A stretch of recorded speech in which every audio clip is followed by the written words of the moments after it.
Break बाद अस्मिता में आपका एक बार फिर स्वागत है और आगे लेते हैं अगला सवाल। पूछिए आप अपना सवाल। मैं सारिका जी से प्रश्न पूछना चाहूंगा कि एक माँ भ्रूण हत्या के लिए खुद कितनी जिम्मेदार है और वो किस तरह से अपनी बच्ची को बचा सकती है? आपने बहुत गहन सवाल पूछा है और मुझे लगता है कुछ ऐसी औरतों से को मैं जानती हूँ जो एक नहीं 5-5 बेटियों को मार चुकी हैं। पर सबसे बड़ी बात जो यहाँ पे समझने की है ना कि कोई माँ कितनी ज्यादा एक प्रेशर, एक दबाव के अंदर होगी इस समाज के तहत कि वो अपनी बच्ची को मारना चूज करेगी ओवर ये फैक्ट कि वो उसको जिंदा रख के नेगोशिएट कर पाएगी वो स्पेस। तो आप देखिए समाज और हमारे एक साथी क्या बोल रहे थे ना, आज मिडिल क्लास नहीं, आप पूरी ट्राइबल पॉपुलेशन ले लीजिए जहाँ पे पहले के बराबर के फेवरेबल सेक्स रेशियो होते थे, आज के दिन में नहीं है। तो एक तरफ से पहले से पितृसत्तात्मक समाज है जिसमें एक औरत को कितना स्पेस है नेगोशिएट करने का और वो किस तरह से देखी जाती है। एक बच्चा पैदा करने की वस्तु, कौन सा बच्चा पैदा करेगी? वो लड़का ही पैदा कर सकती है। अगर वो एक के बाद एक लड़की पैदा करेगी उसको घर से निकाल दिया जाएगा इवेंचुअली। और नरोवा में हम बहुत सारी ऐसी डेस्टिट्यूट औरतों को जानते हैं जो केवल इसलिए निकाली गई हैं।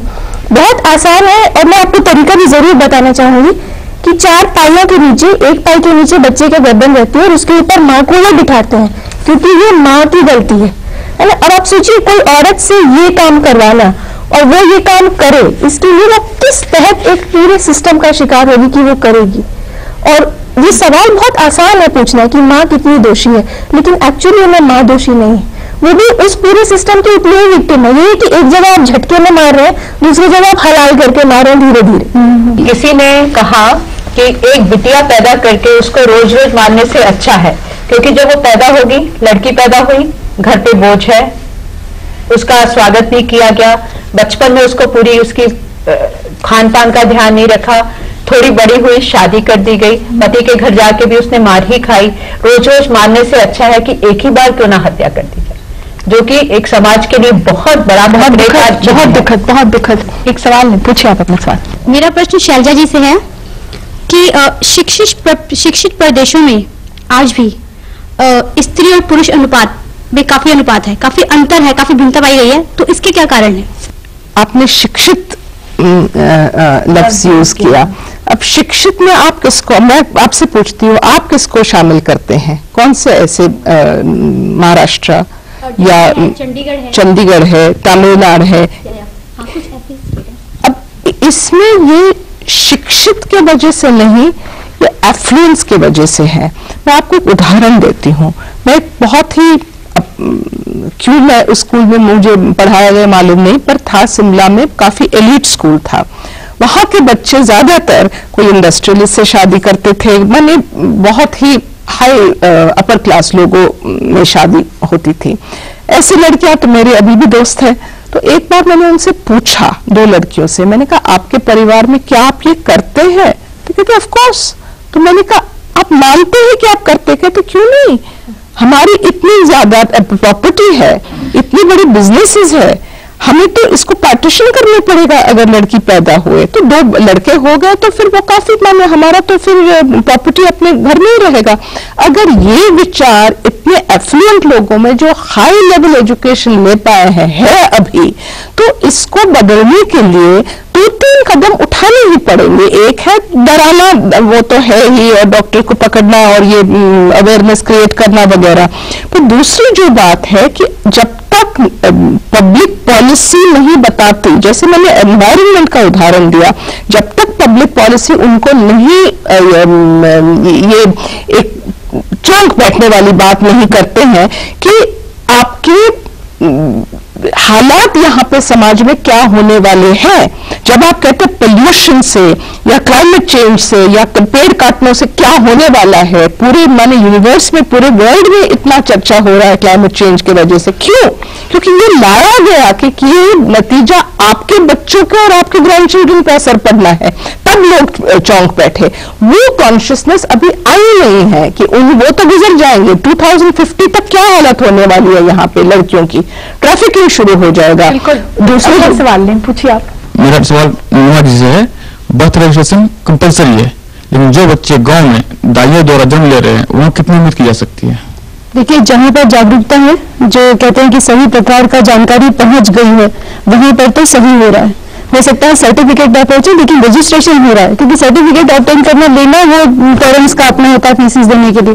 देखिए जहाँ जानकारी नहीं है वहाँ अभी भी वही हाल है। मैं आपको एक उदाहरण दूंगी, हमने क्या किया कि कहा बर्थ रजिस्ट्रेशन कराएंगे तो एक चेक हो जाएगा और हमको पता चलेगा, लड़कियां लोग इस डर से कि अरे रजिस्ट्रेशन कराना पड़ेगा, अभी तो प्रेगनेंसी रजिस्टर कराई थी तो हमारा कुछ इससे एक चेक बनेगा। हमने जब बर्थ रजिस्ट्रेशन कराना शुरू किया तो 3% से 75% बर्थ रजिस्ट्रेशन हो गया, लेकिन सेक्स रेशियो तुरंत हमको आंकड़ों में खराब दिखने लग गया उन पर्टिकुलर डिस्ट्रिक्ट और गाँव में। वजह क्या थी कि जब आंकड़े सही से आने लग गए ना, रजिस्ट्रेशन सही से होने लग गया तो और विकराल रूप से समस्या की क्या स्थिति है, कितना छुपे छुपे करके हो रहा होगा वो सामने आया। तो बर्थ रजिस्ट्रेशन का जहाँ पर जागरूकता नहीं है, सही तरीके की जानकारी नहीं है, वहाँ पर अभी भी मुश्किल है। मेरा अपना अनुभव है मेरे कार्यक्रमों का। अगला सवाल मेरा प्रश्न सर से है, राजीव टंडन जी से। मेरा प्रश्न आपसे ये है सर कि बहुत से दिल्ली में अवैध दवाखाने चल रहे हैं और झोला छाप डॉक्टर इन्हें चला रहे हैं, तो इसके प्रति मेडिकल एसोसिएशन कोई कार्रवाई क्यों नहीं करती या कोई सख्त कानून क्यों नहीं बन रहे इनके लिए? ऐसा नहीं है कि कानून नहीं बन रहे, ऐसा नहीं है कि सख्त कार्रवाई नहीं हो रही। मेडिकल एसोसिएशन ने भी, मेडिकल काउंसिल ने भी, ministry of health and family welfare ने भी इस तरफ ध्यान दिया है और कई डॉक्टरों को जो झोला छाप डॉक्टर हैं उनको नोटिस दिए गए हैं, उनको अपने क्लिनिक्स बंद करने के लिए कहा गया है।